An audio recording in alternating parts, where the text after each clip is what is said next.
Brittany, how you been, baby? I am so happy to be here, and I'm so happy you happen to be in town while I'm speaking as well. Yeah. I was looking forward to Isaac interviewing me, but you're a great replacement. Hey, man, I'm not a bad replacement. Like if you ain't got nobody, I can double down for somebody sometimes. Hopefully, I can live up to my brother's expectations. But yeah, no. Ultimately, I wanted just give you a chance to introduce yourself and tell people a little bit more about your background, who you've been, and who you are, and what we're doing here today. Absolutely. So, hi everyone. My name is Brittany Kaiser. I like to refer to myself as a data rights activist, a digital rights activist, And new mom. and a mummy. I have spent most of my life in activism, in lobbying, in legislative drafting, in fighting for individual rights. I'm actually a trained human rights lawyer, and that was the world that I spent a lot of my life in lobbying, in campaigning for issues that are important to me. And I ended up spending actually about half of my life in technology because of that. Because what I learned as an activist is that technology is the fastest and most effective way to actually create change. But what I found out when I worked in Web 2 is that a lot of people in traditional technology companies did not build technology in order to create positive change. In fact, legacy technologies were mostly built from the top down in order to extract value out of individuals and users. And what I learned through my journey in understanding crypto, blockchain technology, cryptography, in fact, first, before all of that, is that this transition from Web 2 to Web 3 is one of the most important things that is happening, the most important revolutions that is existing for protecting individual rights. So when I say a data rights activist, a digital rights activist, what I mean is actually that I'm spending most of my time working in education and advocacy, in legislative drafting and lobbying, and in building the Web3 companies that are protecting our privacy and data protection, that are creating avenues for transparency, opt-in and permission structures, to ownership of our digital assets, and the ability to actually control and monetize our own value, which if no one realized, crypto, blockchain technology, that is encrypted blocks of data. And data is now the world's most valuable asset, more valuable than oil and gas. So somehow we in this crypto community have managed a way to build forms of encryption that allow us to harness the value of our data, encrypt those blocks of data, and to create an endless amount of products and services and empowerment tools. And that's why I've really spent since 2017 full time in this industry, building across all of these different verticals, because I truly believe that it's great that I used to work as a human rights activist, but being an activist in this industry, being a crypto industry advocate and activist, has been one of the most effective things that I've ever been able to be a part of.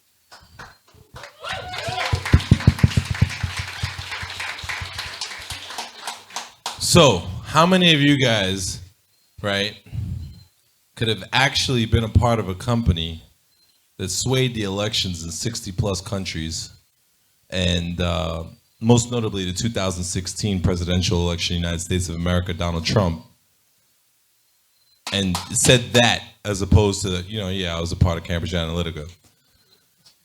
To just give you a little bit of idea how deep Brittany's background is. Brittany's also just happened to skip over the fact that, she was a part of a company called Cambridge Analytica. How many people here know what Cambridge Analytica is? Oh, the whole audience. Okay. So you guys know who Brittany is, right? Obviously, all the stuff that she just mentioned was past Cambridge Analytica, 2017 and beyond. But I think that one of the things that lends to, what I think, and you should speak more to this than me, but it seems like your career at Cambridge Analytica gave you the realization of how not really controlling and owning your data and the flow of it due to your social media platforms really can impact people's lives. And I think that's what naturally led to you being so heavily focused on, like, for instance, owning your data foundation, and why is it you realize and recognize the importance of this. And absolutely, blockchain gives you the ability to facilitate towards that. But let's talk about more of your transition of how is it you went from, Cambridge Analytica and into blockchain. Yeah, of course. I really think that it was a slow moving transition, one that ended in a very public, very international coming out, also being called a whistleblowing process. But it really started with my obsession with technology. I wasn't originally a technologist, although when I was young, I was lucky enough that my dad put a computer in my room when I was 5 years old. And I spent a lot of time on chat rooms, a lot of time following the cypherpunks. And as How many cypherpunks we got in here in the house tonight? Let me look around. I think there might have been a lot of people here that did the same, and from a young age are kind of following these philosophies that the internet could lead us to greater human freedom as long as it was used properly. And I really felt that for the first time when I joined the Obama campaign when I was 19 years old, his first presidential campaign. I had already worked on his senatorial, and I really felt like what we were doing with building technology. I was one of the first 5 people on his new media team, which was everything from data science to digital content development and editing to social media strategy. It was me and my friend Chris Hughes, who co-founded Facebook with Mark Zuckerberg. We went to high school together. And it was a very small team of us building out new applications within Facebook and across many different, probably less used social media platforms these days. No one even used Twitter when we first joined the campaign, but we were using everything from like MySpace to Bebo. But what we were building in Facebook for the first time was that social media had never been used for political communications. And the more data that you collected about people, the more specific and targeted your communications could get. And I saw that all of a sudden we were breaking all political fundraising records. All of a sudden, more people were registering to vote for the first time than ever before. All of a sudden, people actually cared about politics because we were using data-driven communications. And I thought, hey, data science and social media is like the best marriage that has ever happened for positive impact, because I didn't see the negative side at the time. So it was many years later when I was recruited to work at a company called Cambridge Analytica, which was at the time one of the world's most advanced data science startups, following in the footsteps of Palantir, that I was working with data scientists who were building new applications in Facebook, again, to take people's data in a political context, but we're able to do some really incredible, at first, but really scary things in the end, of how much data was being collected and how much that actually affected people. And throughout my time there, I started to see that if these things were not built with integrity, if these tools were not used by people who actually had good intentions for the world, then it was really easy to cause great harm in very little time, and to give much more power to people who already were in power that probably didn't need to be given a bigger boost for any reason whatsoever. So it was throughout my time there that I really figured, the amount of data that exists on all of us, the amount of data that we have no control over who has access to it, what it's being used for, where it goes, that is not really the way that the world should continue to work. And even while I was at Cambridge, I started traveling around to crypto conferences starting in 2016 and talking about data ownership and what it means to own and control your data and have encryption and permission structures. And this was really around the time that smart contracts were starting to be released, the release of Ethereum, and the ability to actually write a contract that was not a piece of paper and say, if I'm going to let you use this data, it's going to be for this period of time under these terms and conditions, and I am signing it consensually. And that's really what a smart contract is, a self-executing paper contract, right? It's a digital contract, that this would actually be able to completely change the face of what it means to consensually use technology. And that if I was going to continue in technology, one, I was going to whistleblow on Cambridge Analytica and Facebook and work with legislators and regulators around the world to make sure that this was no longer legally allowed to use people's data in this way, but that I would help build the types of technologies in my life that were able to empower people as opposed to use people and take advantage of them.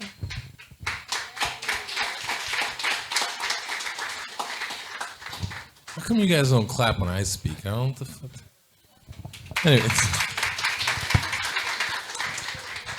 All right, I was just checking. I got a little jealous. All right, so yeah, so I wanted to kind of like get into like NFTs because I remember you and I don't know if you remember this, but like you and I, we had a conversation about NFTs in the monastery like a long time ago. And this was like before the NFT creation, like the explosion. I shouldn't say creation, but the explosion of what you see now is currently as NFTs. So I'm not sure like what our community's perception is of NFTs, but the true power of NFTs is ownership, right? Intellectual property, right? Everything that you see on top of it, you know, you can dress it up however you want. But the real power of NFTs and why they are not going anywhere, why they're so important, and they're only going to get bigger and bigger and bigger. Now, I'm not saying these pictures of the monkeys or the bears or the hippos and shit ain't cool. I don't know. That's not my game. But the actual ownership property, the intellectual property of the actual, the minting of the NFT and how it is that you can prove that something is yours and it's actually yours, and then the actual usage of said intellectual property is what the conversation that we had a while back about you telling me these are things that you, and this time NFTs were still relatively like a novelty concept. The only NFTs that were out there were CryptoKitties and they sucked, right? So, when, Brittany was on this early, she's seen it coming a block away, and she's the one that opened my mindset. And now when I speak on stage all over the world, when I'm talking about NFTs, I'm constantly reminding people that the power of the NFTs is not whether or not you can get into our yacht party this weekend. It's in through ownership of the actual data and the actual usage of said data, and how is it you can leverage this in so many ways. So let's talk a little bit about what you see in the NFT market, where we are today, and how is it you see it becoming that as we see it going that direction. I really feel like when we're talking about NFTs, we're talking about a ton of different applications, but we're talking about one fundamental part of the technology, which is the smart contract that encrypts the data that is either containing a JPEG or commercial rights or intellectual property or copyrights or an IPFS that is pointing to some other kind of data. But that's what an NFT is. It is that smart contract that is encrypting a part of data and encrypting those rights for that data. And that's what creates the token.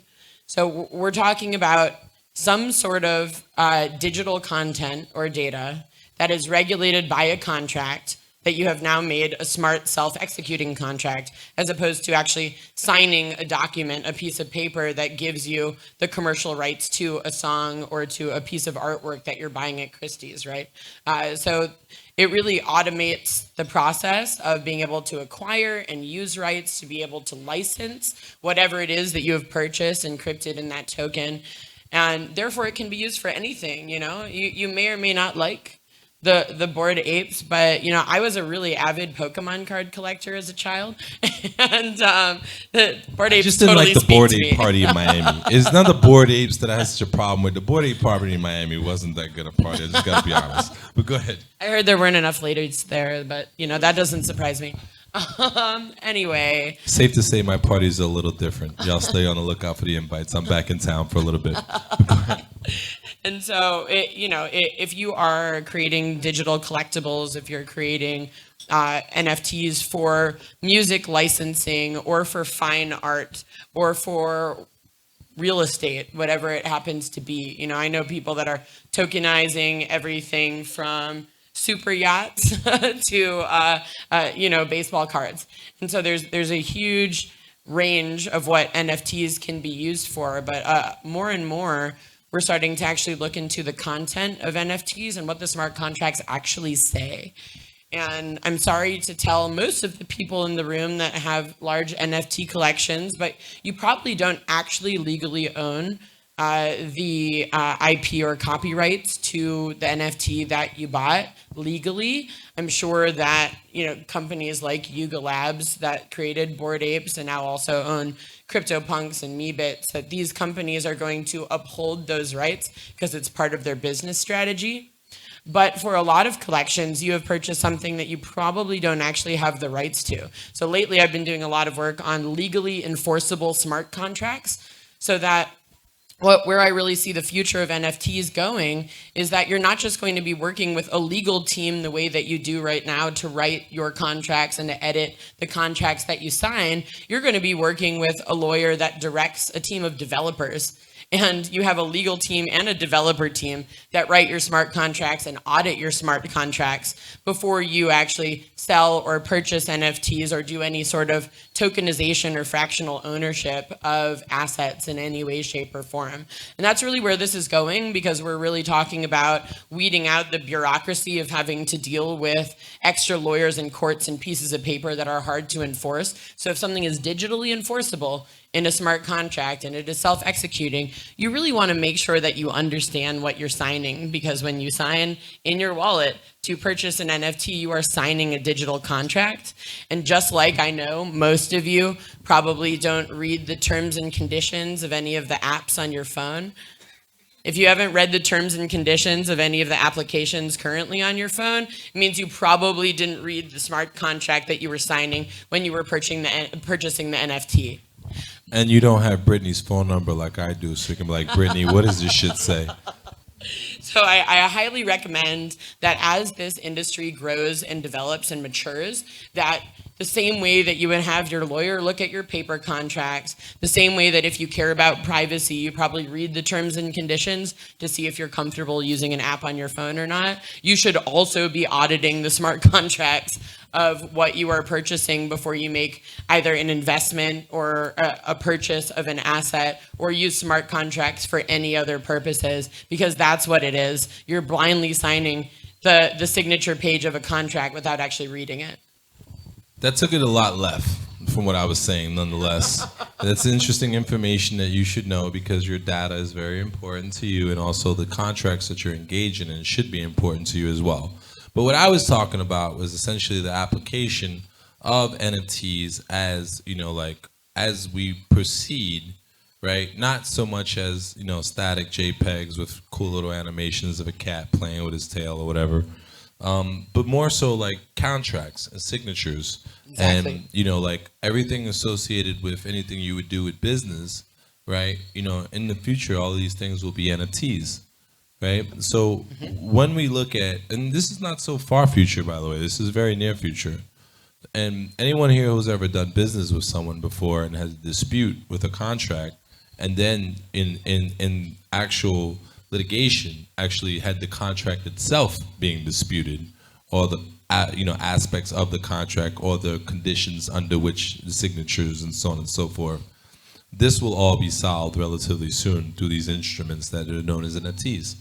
Right? So when you look at the power and the actual application of NFTs, it's such, as she said, it's such a wide array of use cases, and that we're just now tipping the iceberg with these pictures and these cool little animations and stuff. And the digital art is real, right? That's going to be a real application, as art becomes more and more digitalized, and as our homes become more optimized to display digital art, right? You'll start to see more and more homes with digital screens built on the wall instead of frames for pictures. They'll actually have these frames to display different types of digital art. So this is not going anywhere. This is going to get more and more intense with AR, VR, right? Different types of 4D technologies. I was in an art museum in Dubai that actually had a 360-degree 5D sensory perception, experience that was incredible, that literally was able to emit smells, vibrations in the floor. It was incredible. It really was. It would literally trick your brain to believing you was in a world that you were not in. This is going to continue to grow, but the actual power of the actual intellectual property is something that we're going to use on a day-to-day basis, and we're just going to overlook it as the transition happens from one phase to the next. And that it all comes from, NFT's true power, which is ownership of data. Right? And ownership of the actual, this is mine, I just created this day, or the actual data or the agreement, ownership of the agreement and the actual, agreement between two parties in the forms of contract. Your signature itself also will be NFTs, that as opposed to like you use now on DocuSigns. In the future, these DocuSigns won't actually be DocuSigns. They'll be NFTs that you mint with your signature. Absolutely. And the speed at which this technology enables making those types of agreements and transactions cannot be understated. You know, some of you might feel it takes a long time for your Ethereum transaction to confirm, or your gas fees are too high. Okay, there's a million other ways to mint, but just say, for example, let's talk about the slowest of the technologies. We still are moving at hyper speed past what it actually takes for you normally to decide, hey, I would like to own the rights to that. I would like to license the rights to that. I would like to own that thing, and to be able to participate in the actual purchasing and licensing of that publicly on open platforms. It's absolutely huge, especially for artists, like more for artists than almost anyone at the moment, because that's where I would say the zeitgeist is in the giant expansion of the NFT industry. It's coming from art. It's now starting to move into music and photography, but like traditional art and digital creatives came first. And now we're moving into more traditional fine art, then music, then et cetera and so forth. Every day there seems to be more industries that are getting into NFTs, and I've seen some incredible things happen with NFTs. I was really lucky that at the beginning of last year, when I was sitting pregnant at home, I managed to get into a group called the Nft Foundation, where we created an association of top kind of digital influencers, where we were working with people who were doing impact NFT projects. And what we were doing was helping build the NFT project with the impact cause and the artist. And then we would do digital auctions on Clubhouse at first, and then Twitter Spaces when that came out, and really able to raise millions and millions of dollars for causes all over the world really quickly, like in a matter of hours, so quickly. Everyone from like, you know, funding Pussy Riot's get out of jail in Russia campaigns, to the women's shelters that they were supporting in Russia, and now obviously her Ukraine DAO, where they raised, you know, nearly $8 million now for Ukraine, to being able to help Time Magazine for the first time in 5 years not be in the red and not have to fire any of their journalists. Time has now made, I think, over $80 million in NFTs when they were negative in their income for over 5 years. We were able to do this with so many different groups, which is absolutely incredible and continues every single day. I mean, it's not just the speed of NFTs, it's the speed of crypto transactions, and the fact that you can open source a bank account and the ability for everyone in the world to send money somewhere. I mean, I'm lucky enough and honored to be the crypto advisor to the government of Ukraine, and we've raised hundreds of millions of dollars for both the government of Ukraine and all of the official nonprofits and charities and refugee organizations and NGOs that are working in the country and at the borders. You know, that's I think in 48 hours, we raised more money than the European Union gave in humanitarian aid. I mean, that's insane. Come on.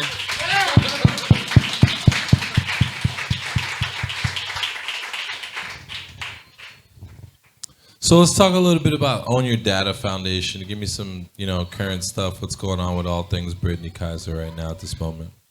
Yeah, for sure. I feel like, you know, as a Ukrainian Jew whose family was driven out of Ukraine by the Russians 100 years ago, I have been spending a lot of my time on crypto initiatives for Ukraine. We just did the official government NFT drop called metahistory.gallery, which is... Spell it out for the community. Metahistory, metahistory.gallery, metahistory.gallery, which is on behalf of the Ministry of Digital and the Ministry of Culture.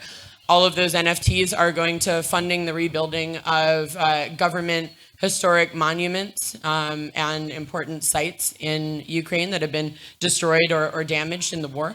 So that's really exciting. It's a beautiful, like, art funding the rebuilding of art. It's 100 different artists from around the world, over half of them Ukrainians. And it goes along with facts of what has happened in the war in a timeline. So metahistory.gallery is just like the point of the blockchain of preserving historic value. We are preserving facts of what happened in the war from factual news sources on the blockchain. That data is encrypted in the NFT and the smart contract. So it says this happened at this time with an official tweet over a piece of art. It's really beautiful, so I would highly recommend checking that out if you haven't. We're about to be verified on OpenSea, so you can also see it there if you don't want to buy directly from the website. Really amazing. So I spend a lot of time on Ukraine right now. There's a few other upcoming initiatives. I sit on multiple subcommittees for the Congressional Blockchain, FinTech, and Digital Innovation Committee in Wyoming. And so we just started a subcommittee on NFTs. We have a subcommittee on DAOs, on digital identity. We published the first DAO LLC law last year, and as of July 1st, now DAOs are real legally, which is really cool. It was just in time for the explosion of DAOs across the world. So definitely working on a lot of DAO-based infrastructure and governance systems. Did anybody see my panel on DAOs in Miami here? Okay, just checking. But go ahead. But you love them. No, yeah, it was an interesting panel for sure. But go ahead, continue. Absolutely. And so anyone that's working on DAO stuff, whether you have a DAO in Wyoming or not, always interested to talk about that and learn about new forms of governance that you might be putting together with your DAO. Super interested in that. I am an advisor to many different initiatives, including, I would say right here, because Lauren Bissell is standing right here. She is an advisor to the El Salvadorian government on Bitcoin as legal tender and is hosting the 1-year anniversary celebrations of Bitcoin being legal tender in the country with about 5 days worth of massive conferences and huge A-list concerts at the biggest venues in El Salvador. And so anyone round of that's applause, interested, Miss Lauren Bissell, man, the incomparable Lauren Bissell. Who, by the way, this is how we met. I met these two, and they were just like they were partners in crime. Like they haven't changed yet. But anyway, so please go to her if you're interested in anything going on in El Salvador, any public-private partnerships with the government, any work on Bitcoin as legal tender, building on Bitcoin in El Salvador, products or services. Like she's the one to talk to here. I am an advisor. I think Alex is over here to Codex Financial Network, bringing the world's largest FX trading onto the blockchain for the first time. So I know that a lot of us have been hoping for those financial inclusion products to eventually actually pop up and actually be affordable for financial inclusion. But if you're looking forward to being able to trade Mexican peso into Shiba Inu for a fraction of a cent and Japanese yen for your for your Cardano for a fraction of a cent, like that, you will be able to shortly with about $1 trillion of liquidity a month going through the system. So I highly recommend talking to Alex Gordon-Brander over there. On your Data Foundation side, we're doing a lot more government training. I get asked all of the time to train governments on how crypto can be implemented in their countries. Again, totally inspired by the work that Brock Pierce and Crystal Rose have been doing with a lot of our friends here over the past, I would say 9 months. They've been to 40 countries teaching governments about crypto around the world. I have specifically been working in the state of Wyoming on the 22 laws there for the past 4 years after Brock introduced me to Caitlin Long. And we've helped 16 other who was states. at Satoshi Roundtable with us as well. I'm decked out in Satoshi Roundtable gear. I didn't right know. now. I would have brought my gear too. You know. I would have brought my gear. But I really feel like after we did I would say the most successful legislative initiative that's ever happened in the United States. 22 laws all passed nearly unanimously because all of us just showed up in Wyoming and worked so comprehensively with all of the legislators and regulators in a very in-person, fully available for them way, huge amounts of education and lobbying, where no one paid anyone to do it. There were no paid lobbyists there. Everyone was there because they really cared and wanted to see good legislative initiatives happen in America for the first time for this industry. If only they had better weather in Wyoming. In the summer only, I would say that the winters, unless you have skis on, it's a little treacherous, but hey. Beach. Well, I do live here now, so I totally agree with you. Mofongo. No mofongo in No Wyoming. aguacates. But a lot of meat. No sazon. Yeah, I know. I'm so sorry to tell you that. So I would say if you if you care about this industry, or you're just here to learn, and you actually care about the government being open-minded to our industry, to building these types of digital assets, and allowing us to build our companies in a way that it is actually not difficult and bureaucratic and full of red tape, where we're actually empowered to work with the government to solve a lot of these problems, then please write to your legislator. I mean, I've spent a lot of time now at the mayor's office here in San Juan, talking with them about what we can do specifically in this city. Everything from universal earned income pilots to actually crypto companies helping with DAOs for decision making in Puerto Rico. And so, like, what can we do locally? What can we do at a national level? What can we do at an international level? Write to your legislator, tell them that you care about this stuff, and you'll at least be making my day,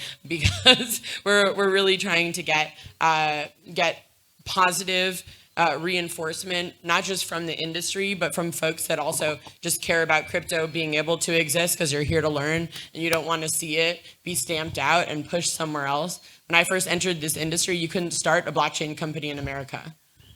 That was in 2017. If you started a blockchain company in America, you were likely to get it taken away from you. Going down. And now you can, because of the work that so many people did. Hundreds of people in this industry collaborated to make that possible. And we're trying to do that everywhere else in the world, and to make the global markets open for us being able to assist in any country, for individuals in any country to be able to use these tools and to empower themselves, really, in the end. Perfect. So let me get some questions for Brittany Kaiser. Her questions. Come on up here, brother. You got questions? You're going to have to come on up. You got a microphone? Give a shout out to Mr. Matt McKibben, too, who's another blockchain OG. If y'all don't know, the actual conference that I met Brock Pierce at was his conference. It was the D10E in San Francisco. So it's all like 6 degrees of separation. But go ahead. Hey, Brittany. I have a 3-part question. The first part is for you. The second part's for both of you. The first question would be, with your practice in law as well as NFT experience, would you define content as a commodity? Would I define what is a commodity? Content as a commodity. Yeah, yes, or intangible personal property, which is what we defined it as in Wyoming. All of your digital assets are intangible personal property, and that is really because the law around property rights is stronger than any other law that exists. And I wish I could say it was human rights, but it's not. It's property rights. So if you can define your digital assets as your property, you have a lot of legal recourse. And I think right now, as people start to put more and more in their wealth into tokenized assets, that it's incredibly important for us to be able to fall back on the property rights framework. Excellent. The second question would be for both of y'all, and that would be, it'd be more in the topic of DAOs, and in the sense that throughout history you've had mass decentralization that would always lead to great centralization. How can we work on making sure we don't end up as a one world government? You won't. The world is going to be governed by code. Very simple. Anyone who does not believe that is not paying attention. So now, whether or not that code can be influenced by many people or not, it's a different story. But every regulator that I speak to globally, I tell them all the same thing. You are slowly but surely being outsourced to code. There's no denying it. There will not be anything to stop it. And the reason being is because code isn't biased. It's not prejudice. So throughout the history of mankind, all governance and all rulers have been prejudiced and biased. It's natural. It's human. Code isn't biased. So ultimately, the actual one world order that you speak of, right, is a world order of code. But now the actual authors of said code, and also too the contributors of the code past the initial inception, as a lot of these codes will be open source, that's a different ballgame. But make no mistake about it, we're all headed towards the governance of code. Yeah, I would agree that a lot of decision making is going to be outsourced to automated consensus mechanisms, and it's not going to be human beings. But we need to make sure that when we're building out DAO style governance, that we're not making the same mistakes that already exist in our current analog lives. For instance, I've seen a lot of DAOs fail pretty quickly in the way where if you own more tokens, you get more votes. And it's like, okay, well, is that literally just buying votes, but like in a transparent way? Because that's what it is. So if people have more money, they have more power. Okay, I guess at least you're being honest, but how is that actually going to help this DAO infrastructure to make better decisions? Is it, or is it just, building a company but looking like it's decentralized? So I think we have a lot of things to think about in terms of making sure that we're not just a lot more to just think about, right? Yeah, exactly. Right. Still infant stage, right? And Yeah. I'm sorry, Brittany, I didn't mean to cut you off. No, you're But right. we have a couple of guys in here that are governance professionals, and I don't want to point them out because I don't want to make them, shy. But there's a couple of guys in here who actually, they dedicated a severe amount of their time for governance on the chain. And I'm not sure if you guys are aware, but no governance model is perfect in blockchain. None that we currently have. None of them. And they all can be heavily influenced depending on how much capital you have. I've heard of a lot of different ideas that relate towards proof of participation, proof of content creation, given more and more governance rights, but there's still ways that you can cheat that with bots and so on and so forth. That's still not really flushed out and perfect. So the concept of governance through blockchain is still very much something that's undecided and not finished yet. There's still some work that needs to be done in that area. Great. Last question. Can I get a picture with y'all on stage after questions for my Instagram? Totally. Yeah, no problem, brother. Go ahead. She just wants a picture with you. It's not me.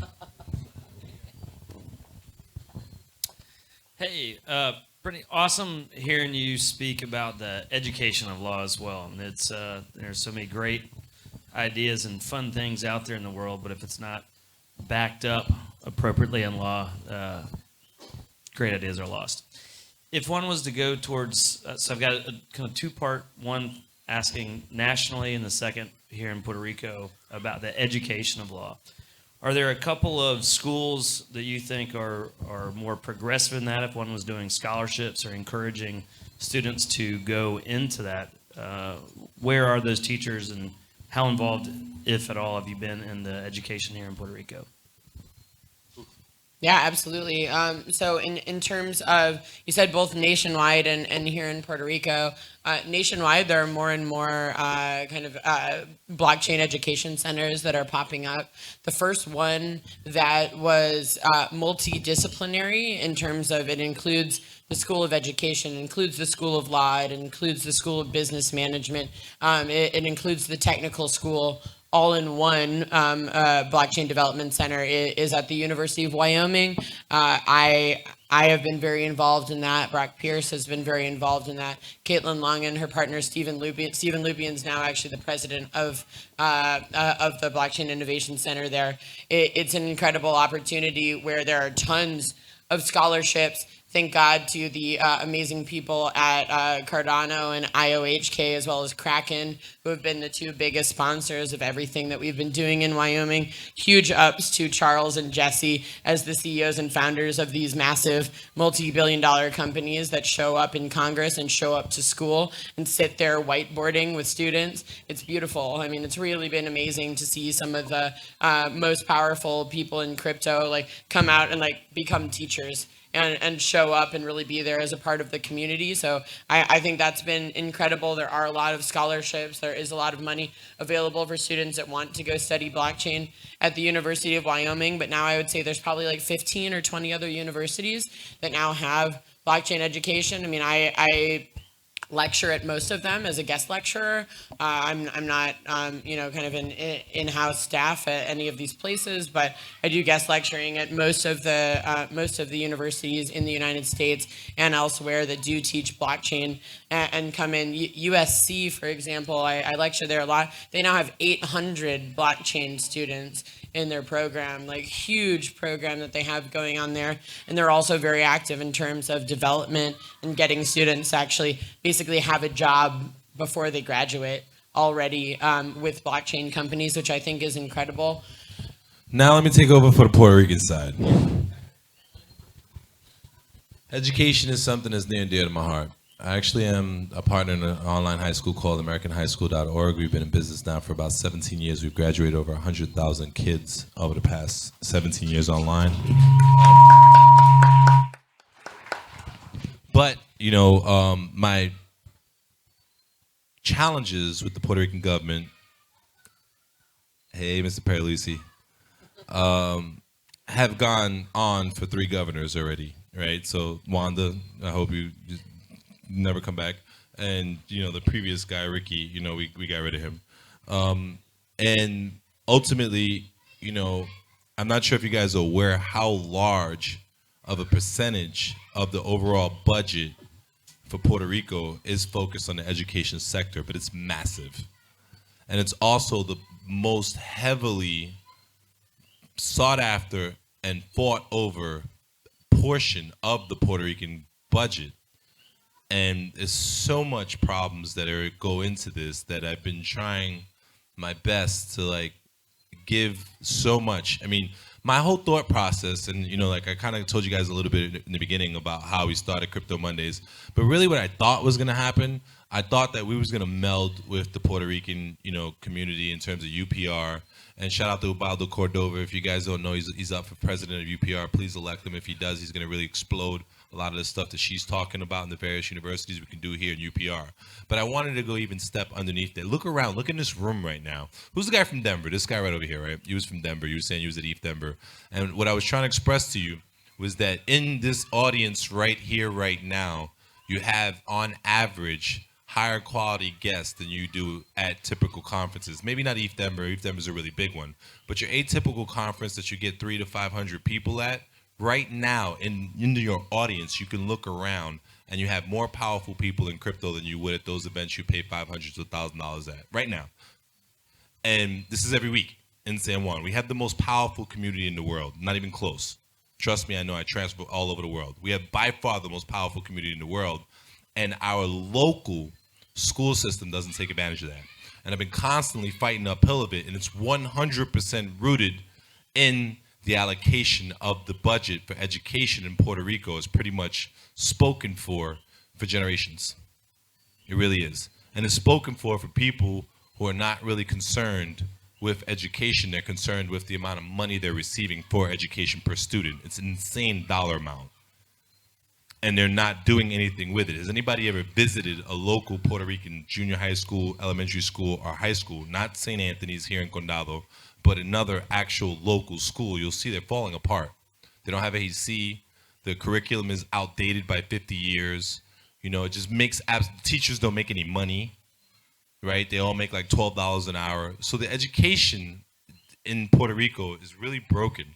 And a lot of it is rooted towards, when you start really digging into it and start trying to understand what the problems are, it's not because the federal government's not allocating enough US dollars to the Puerto Rican government. It's because the Puerto Rican government and the long-standing history of government contracts related towards this area are being siphoned away and magically disappearing all over the board. And anyone who tries to get involved in that is going to run through so much red blocks and bro tape, and you're not going to get past. You're going to think you're getting somewhere, and you're going to keep fighting and fighting and fighting, and then ultimately you're going to realize you're fighting a losing battle because you're going to get sent from one office to the next so many damn times.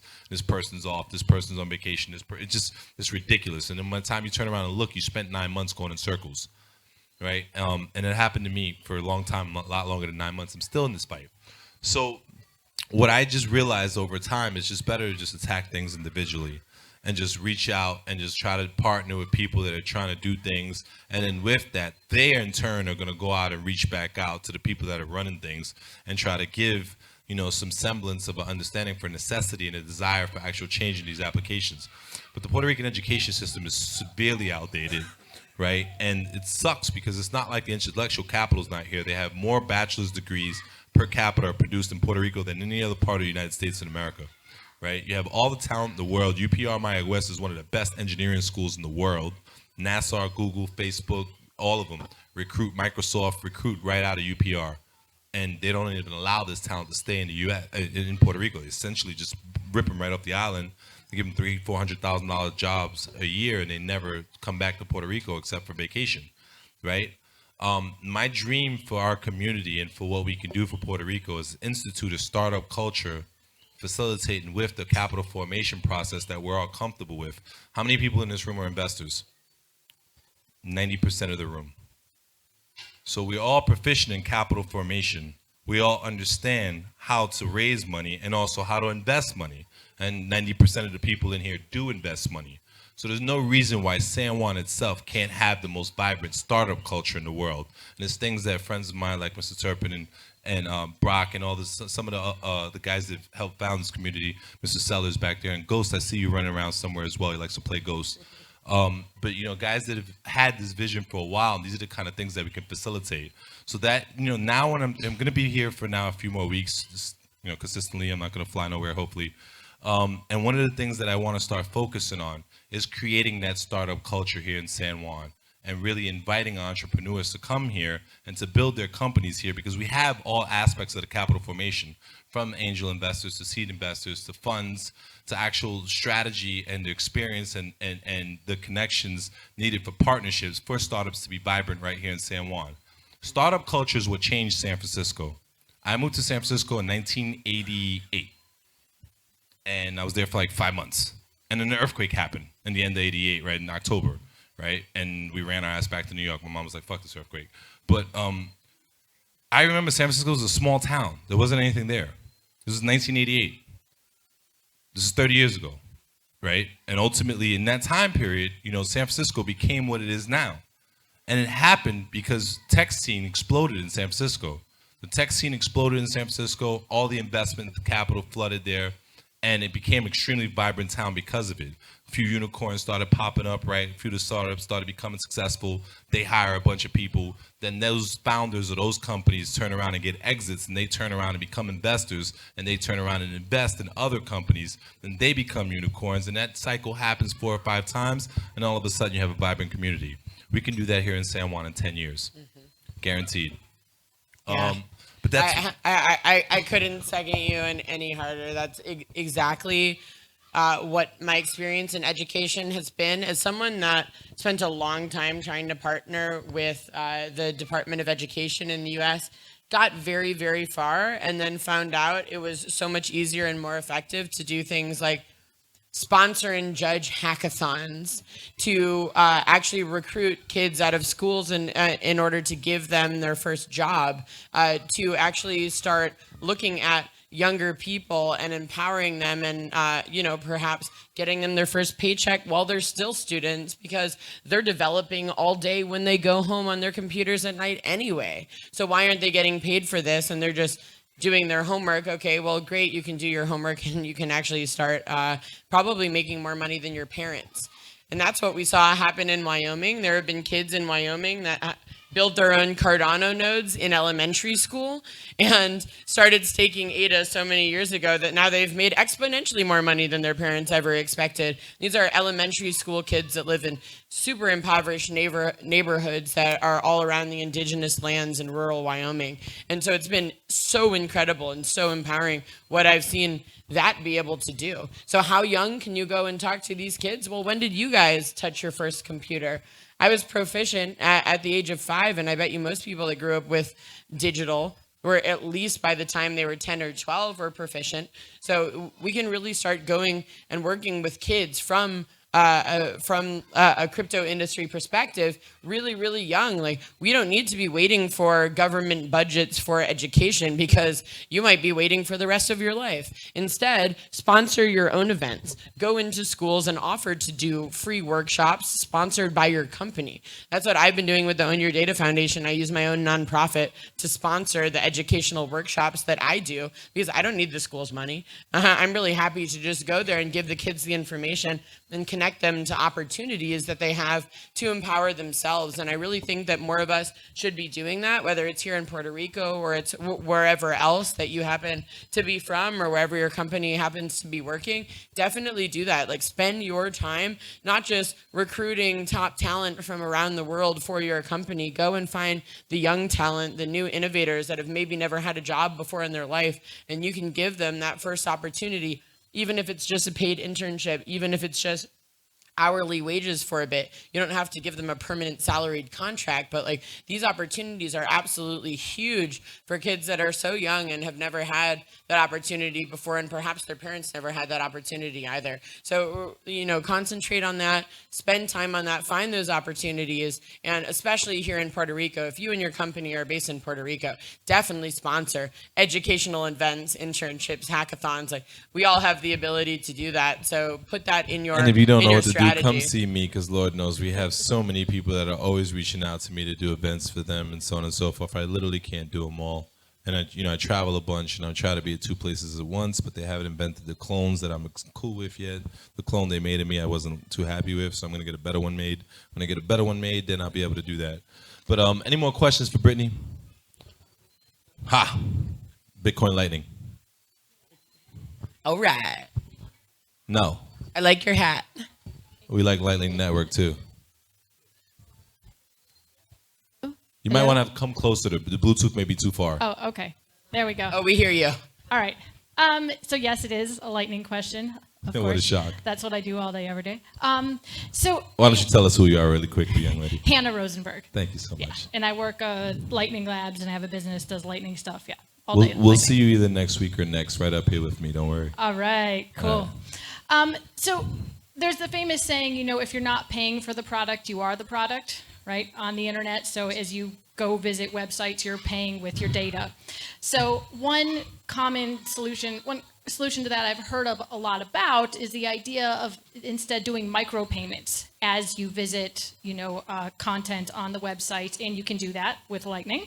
So that's kind of the picture in my head. I always pictured that as part of the Web3 future, and I'm wondering if you see that as part of the Web3 future as well, and why or why not? So do you mean micropayments to me as an individual for using those products, or me paying them for me using their products? Now, there we go. So for example, the news organizations you were talking about that have trouble making money, perhaps they could generate money that way by collecting payment for, instead of a paywall, you could just have an app where you could pay a fraction of a cent to view an article instead of subscribing. I, as a reader, would much prefer that method, and maybe they would too. Yeah, absolutely. I love that you brought that up, because I feel like a lot of companies think you're either charging some monthly or annual fee or nothing. Like there's no in between. So I think that is a huge opportunity for companies that do have paid content, but it really would like their content and their products or services to get in front of more people that perhaps don't have $60 a year or $8 a month for access to whatever it happens to be, right? And so I think that the micropayments thing is absolutely huge. But for me, my main advocacy is that the amount of data that I create for companies while using their product is so valuable to them that they should be paying me to be there. And so I don't mean giving access to my name and my address and my email and my birth date and my social security number and what I look like naked, like the whole data thing, right? Like that's how far it goes most of the time, whether you like it or not. You don't need to give up all of that data. Instead, you can give anonymized data, or at least pseudonymized data, but ideally very secure anonymized data that is so valuable in terms of the data-driven strategies of the company that they can pay you micropayments for the data that you are creating by using that product. For instance, as you said, on a media company, if I am looking at an article, all of a sudden, I'm not just creating data about who I am and when I entered the website and how I entered the website, but what topics I'm reading, how long I'm looking at certain pictures, how long it takes me to read certain things, like what things I'm clicking on out of there, where that takes me to next, my entire rabbit hole that comes out of that particular article. And so you know everything about my interests, my attention span, the topics that I care about, what else I might be interested in besides that, what my purchasing capacity might be, et cetera, and so forth. So that data becomes just valuable enough for it to actually be more valuable for them to pay me micropayments and then use my data for their own ROI in a way that doesn't actually invade my privacy and where I don't have to give out my personally identifiable information. And that's what I really mean by the own your data concept, which is that if all of us just did what we typically do every single day, but we owned our data instead of giving it away for free, then we would make at least enough money every day to pay for our groceries. And that might not mean a lot to the people in this room, but the 2 billion people around the world that live on $2 a day or less, that's completely life-changing because you can earn easily, $4 and $5 a day by just, surfing the web, using your phone, or just having your phone in your pocket with roaming on while you're walking around. And so that's really what I'm looking towards when I think about micropayments with online interactions. It's them paying me, not the other way around. But I still really like what you said because it's not something I think about often, and I think it's a really good business model for companies. I don't know if you know Hannah. We'll connect you guys. She works on Lightning. Love it. But yeah, who we got next? By the way, she's really humble about it. That's Miss Hannah Rosenberg. She's been working on the Lightning Network for quite some time. I think it's something like 10 years or something like that. Yeah, I follow you on Twitter. I don't follow anybody on Twitter. If you're being followed by me, it's not me, I promise. I swear to God. I'm terrible at social media. My fake profiles on social media have more followers than the real profile of me. So if you get message online, it's definitely not me. But who else? We got a question back there. Yeah, hey. Can you? Oh, it's working. Cool. My name's Richie Sater. So my question's about smart contract references.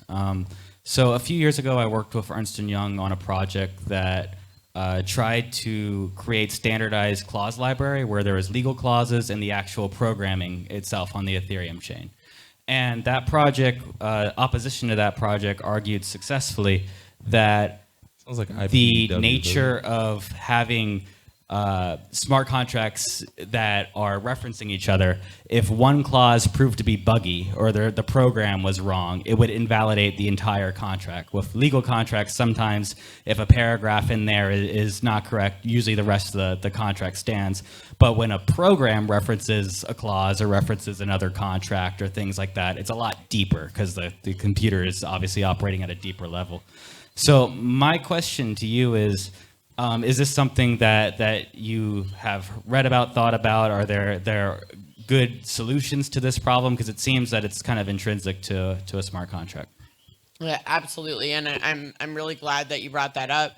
I'm currently working with 2 different companies that are doing legally enforceable smart contract building platforms, both in the U.S. law, UK law, and European law, and we're working with the government and courts, the highest courts like Supreme Courts, in order to do that.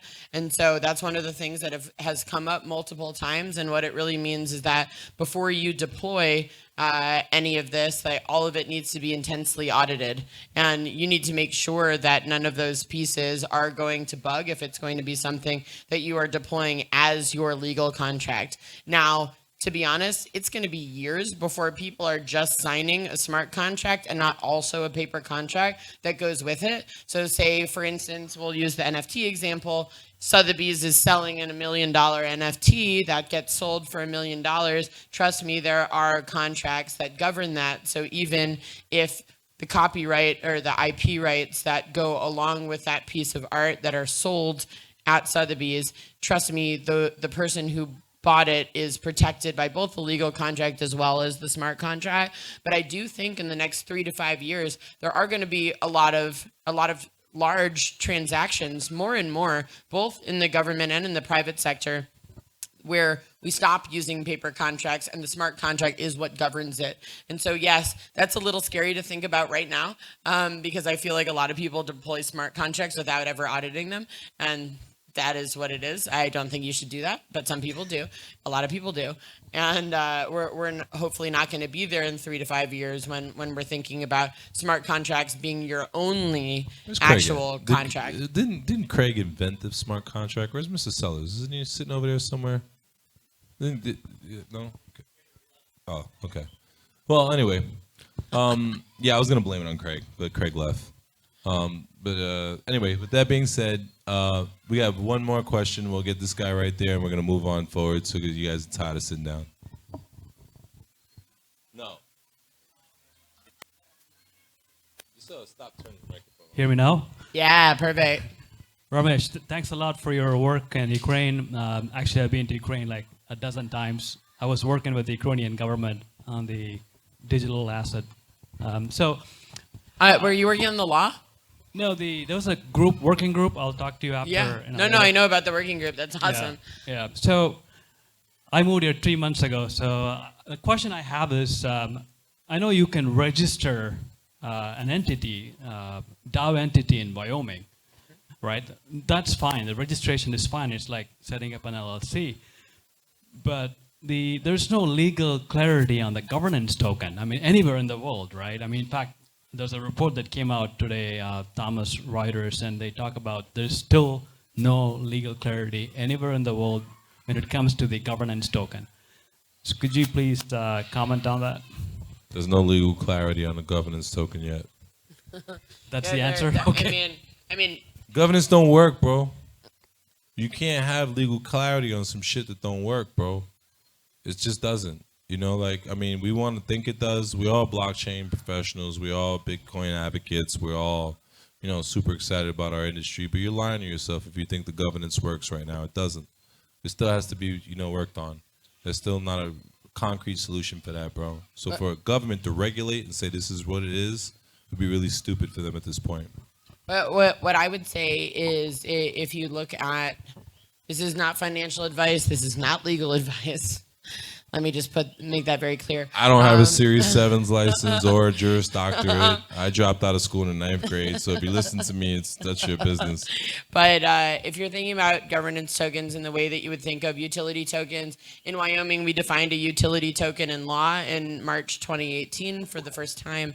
And if you look at the actual legal definitions of a utility token, it's basically a token that helps a function actually occur, right? So if the token is made to allow a function to occur within a platform, and it's not meant as an investable asset class, then it is not technically not supposed to be a security, but a utility. And so utility tokens are defined as intangible personal property.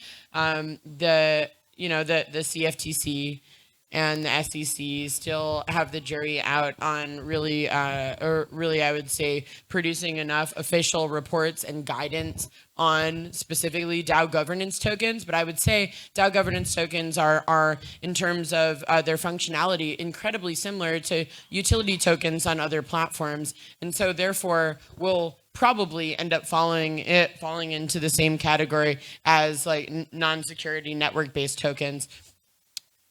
That's my opinion. That, as I said, is not any sort of official advice, but I would say that's probably where it's going to go. Get that mic from him, Matt. We can't handle more thank questions. you. We got to wrap this up. All right, y'all. Let me get a round of applause for my guest, Ms. Brittany Kaiser.